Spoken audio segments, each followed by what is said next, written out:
నమస్కారం అండి. ఇది మన పద్మావతి రుచులు. ఈరోజు మనము గోబీ 65 ట్రై చేస్తాము. ఇదే మనం తీసుకున్న ఒక కాలీఫ్లవర్. ఒక దాంతో ట్రై చేద్దాము. ఎలా ఉంటుందో చూద్దాము.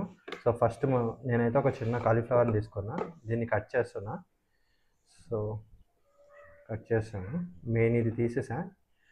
దీన్ని మనము చిన్న చిన్న పీసెస్గా కట్ చేసుకోవాలి. మరీ చిన్నగా కాదు, మరీ అంతలో అని చెప్పేసి పెద్దగా కాదు. సో ఒక 10 మినిట్స్ అయింది. 10 మినిట్స్ తర్వాత ఇలా ఉడికాయి. చెక్ చేద్దాము ఎలా ఉడికిందని. చూడండి, ఇప్పుడు తీసుకున్నా కదా, ఈ పీస్ని నేను ఇట్లా చెట్టుంటే ఇట్లా నీట్గా వెళ్ళిపోతుంది లోపలికి. అట్లా గట్టిగా లేదు, అట్లా చాలా ఎక్కువ కూడా ఉడికించలేదు, మీడియంగా ఇట్లా ఉడికించుకోవాలి. దీన్నంతా నేను ఒక బౌల్లోకి తీసుకుంటాను. దీన్నంతా దీంట్లోకి తీసుకుంటున్నాను. దీంట్లో తీసుకుంటే ఎక్సెస్ ఆఫ్ వాటర్ ఏమన్నా కూడా నీట్గా డ్రా అయిపోతాయి అన్నట్టు. ఓకే, సో ఇది నేను కొంచెం పసుపు వేయడం వల్ల ఎల్లోయిష్ కలర్ వచ్చింది. బేసిక్గా రెడ్ కలర్ ఉంటుంది గోబీ, మనది ఎల్లో కలర్లో వస్తుంది గోబీ. ఈసారి చూద్దాం. చేయడానికి బ్యాటర్ని ప్రిపేర్ చేస్తున్నా. చిన్నది బౌల్ తీసుకున్నా, అందులోకి నేను మైదా తీసుకున్నా. మైదా వచ్చేసి ఆల్మోస్ట్ ఈ రేషియో ఎలా ఉండాలంటే 1:1/4 రేషియో ఉండాలి. ఓకే, అంటే ఒక 1 kg ఆఫ్ మైదా తీసుకుంటే ఒక 1/4 kg ఆఫ్ కార్న్ఫ్లోర్ తీసుకోవాలి. సో మనం కొంచెమే తీసుకున్నాం మైదా, ఇంకా కొంచెము కార్న్ఫ్లోర్ తీసుకున్నాం, ఎందుకంటే మనం కొంచెమే చేస్తున్నాం, ఎక్కువ చేయట్లేదు. ఓకే, ఇది సరిపోయింది. మైదా వేసిన తర్వాత దెన్ జింజర్ పేస్ట్ కొంచెం వేస్తున్నా. లేదు మీరు ఫ్రెష్గా కావాలంటే జింజర్ని కూడా కొంచెం దంచేసి వేసేసుకోవచ్చు, సరిపోయింది. తర్వాత గరం మసాలా కొంచెం, దెన్ కారం పొడి మీకు ఎంత కావాలంటే అంత వేసుకోవచ్చు. నేనైతే 1 స్పూన్ అంతే వేస్తున్నా. ఎక్కువ కారం కావాలంటే 1.5 స్పూన్ దాకా కూడా వేసుకోవచ్చు.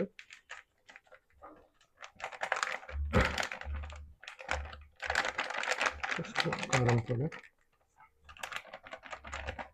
తర్వాత సాల్ట్, ఒక పించ్ సాల్ట్ వేస్తుంది, ఎందుకంటే మనం ఉడికించేటప్పుడు ఆల్రెడీ సాల్ట్ వేసాము, అందుకు కొంచెం సాల్ట్ వేసుకుంటున్నా. దెన్ ఇంకా కొంచెం ధనియాల పొడి కొంచెం వేసుకోవాలి. ఒక స్పూన్ అంతా ధనియాల పొడి వేసాను. ఇప్పుడు దీన్నంతా కొద్దిగా వాటర్ వేసి మిక్స్ చేసుకోవాలన్నట్టు బ్యాటర్ అంతా కూడా ఒక స్పూన్తో. బ్యాటర్ అయితే ప్రిపేర్ అయిపోయింది. ఇలా ఉండాలి కన్సిస్టెన్సీ, అంత గట్టిగా ఉండకూడదు, అంత వాటర్గా ఉండకూడదు. ఇట్లా ఫుల్ బాగా కలిపిన తర్వాత ఇట్లా అనుకుంటే ఇలా మనకి స్పూన్కి అంటుకోవాలి. బ్యాటర్ అయితే ప్రిపేర్ అయింది. సో ఇప్పుడు ఏంటంటే ముందుగా మనము ఉడికించి పెట్టుకున్న కాలీఫ్లవర్ని అంతా ఇందులోకి వేసి మిక్స్ చేసుకోవాలి బాగా. సో అంతా మిక్స్ చేయాలి. నేను అందాక చెప్పినట్టు ఎల్లో కలర్ వచ్చింది. నేనైతే ఏ ఫుడ్ కలర్ని వాడట్లేదు, సో హెల్త్కి మంచిది కాదని. సో ప్రాబబ్లీ లైక్ ఆరెంజ్ కలర్లో రావచ్చు అనుకుంటున్నాను, ఎందుకంటే ఇది ఎల్లో ఉంది, బ్యాటర్ కొంచెం రెడ్డిష్ కలర్ ఉంది. చూద్దాం.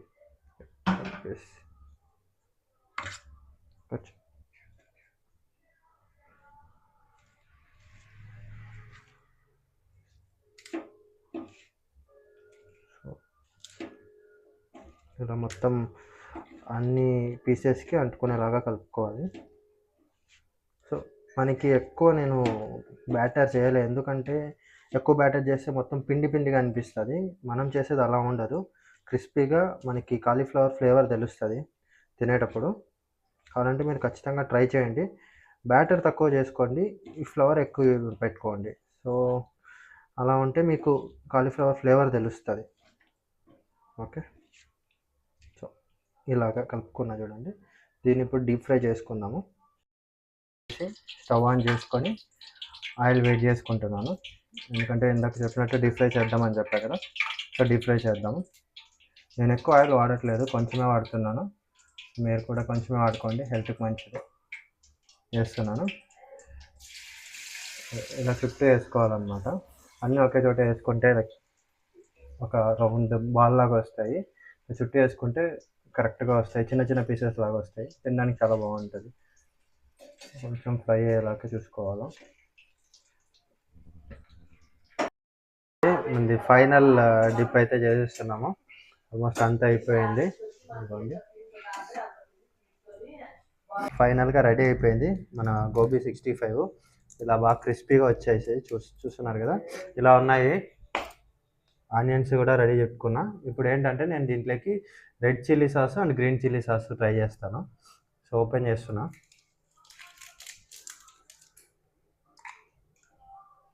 రెడ్ చిల్లీ కొంచెం వేసుకుంటున్నా.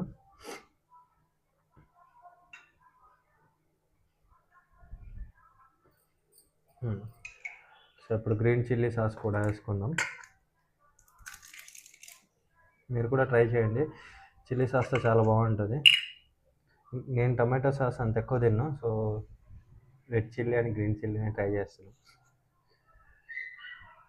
చూసారు కదా, ఇంతే సింపుల్గా చేసుకోవచ్చు. మీరు కూడా ఖచ్చితంగా ట్రై చేయండి. ట్రై చేసి మీరు కామెంట్లో చెప్పండి ఎలా వచ్చింది అని చెప్పేసి. నచ్చితే లైక్, సబ్స్క్రైబ్, షేర్ చేయండి. Thank you. Bye bye.